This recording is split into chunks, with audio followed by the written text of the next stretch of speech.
तो देखिए 25-26 में मैं ITR रिटर्न फाइल किया था। ITR रिटर्न फाइल करने के बाद में मैंने यहाँ पर आप देख सकते हैं 2 तरीके से ITR रिटर्न फाइल किया। पहले न्यू टैक्स रीजिम में फाइल किया, फिर ओल्ड टैक्स रीजिम फाइल किया। देखिए यहाँ पर आप देख सकते हैं 13 जून को मैं न्यू टैक्स रीजिम में फाइल किया था, लेकिन मैं इंतज़ार किया तो यहाँ पर मेरा रिफ़ंड नहीं आया। 15 दिन में रिफ़ंड का इंतज़ार किया, रिफ़ंड नहीं आया। फिर मैं ओल्ड टैक्स रीजिम में रिवाइड ITR फाइल किया और मेरा रिफ़ंड का यहाँ पर मैसेज है वो आ गया है 13 जुलाई को। तो 13 दिन में यहाँ पर मैसेज मेरे पास रिफ़ंड का आ गया है। अभी रिफ़ंड नहीं आया। रिफ़ंड का आज अभी डेट दिया है कि आपको सितंबर में 15, 9, 24, 25 को आसपास आपको रिफ़ंड आएगा, लेकिन ये कंफर्म कर दिया है कि आपको रिफ़ंड दिया जाएगा। उसका मुझे इंटीमेशन मेल पे आ गया। यहाँ पर तो स्टेटस कुछ दिखा नहीं रहा है कि रिफ़ंड का क्या स्टेटस है। यहाँ पर भी हम देख सकते हैं पेंडिंग में भी, रिपोर्टिंग पोर्टल में कुछ नहीं दिखा रहा है, ई प्रोसीडिंग में भी कुछ नहीं दिखा रहा है। और यहाँ पर देखिए ये इंटीमेशन जो है ये तो पुराना वाला इंटीमेशन है 24-25 का, और ये डिफेक्टिव का इंटीमेशन था क्योंकि 2024-25 में मैं क्या किया था, पहले जो ITR 1 भर दिया था, जबकि मैं ITR 1 के लिए नहीं ITR 2 के लिए एलिजिबल था, इसलिए ये डिफेक्टिव का नोटिस आया था तो वो मैं सही कर दिया था। अभी हम देखते हैं यहाँ पर देखिए नो योर रिफ़ंड स्टेटस।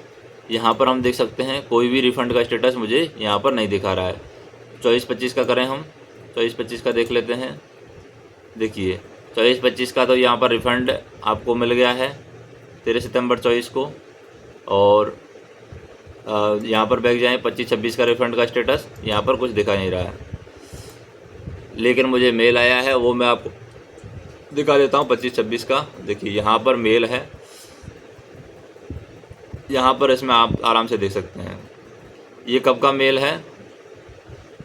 देखिए 25-26 निर्धारित 25-26 के लिए आपके केस में ये निर्धारित हुआ है कि आपको 24,240 रुपये दिया जाएगा, जबकि मेरा टैक्स बैठ रहा था यहाँ पर। देखिए यहाँ पर दिया हुआ है कि फाइलिंग आपने 1 जुलाई को की है और 13 जुलाई को आपको सूचना आदेश मिल गया है ITR 1 के थ्रू, और 15/9/2025 को आपको ये रिफ़ंड दिया जाएगा। तो देखिए यहाँ पर हम देख सकते हैं टोटल आय का विवरण कुल आय मेरी 4,89,000 में ला दिया हूँ। कैसे ला दिया हूँ 4,89,000 रुपये? देखिए 23,766 रुपये है। 15 सितंबर तक कुछ ब्याज मुझे मिलेगा तो ये हो जाएगा 24,240 रुपये।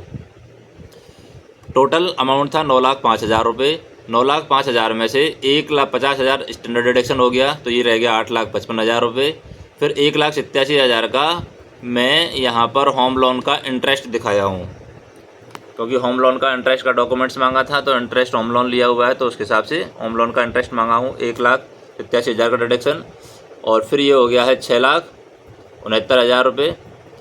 6,69,000 के बाद में मैं 40,000 रुपये जो इंश्योरेंस पॉलिसी रहती है उसमें इन्वेस्ट कर दिया हूँ।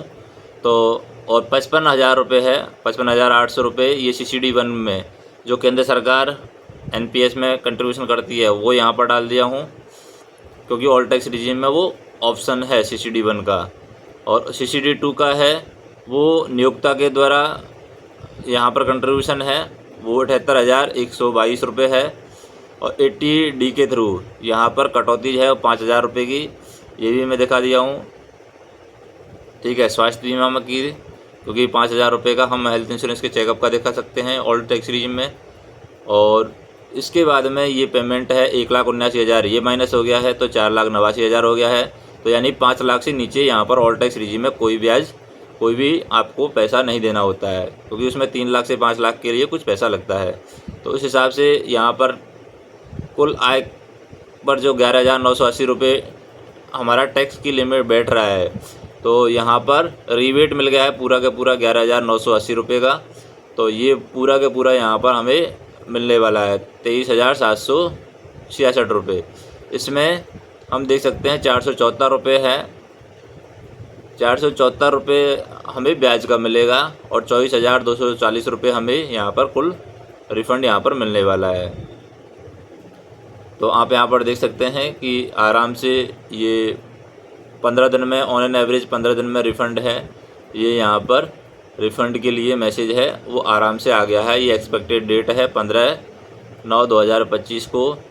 कि यहाँ तक एक्सटेंडेड ड्यू डेट है, ये तो इंटीमेशन है, एक्सटेंडेड ड्यू डेट है, तो रिफ़ंड कभी भी आ सकता है।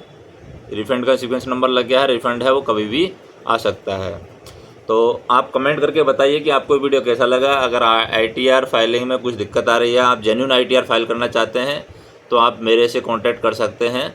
और क्योंकि अगर आपका ITR जेन्युइन है और आपने ITR सही तरीके से भरा है तो आपका रिफ़ंड है वो चांसेज हैं कि जल्दी से जल्दी प्रोसेस हो जाएगा। धन्यवाद।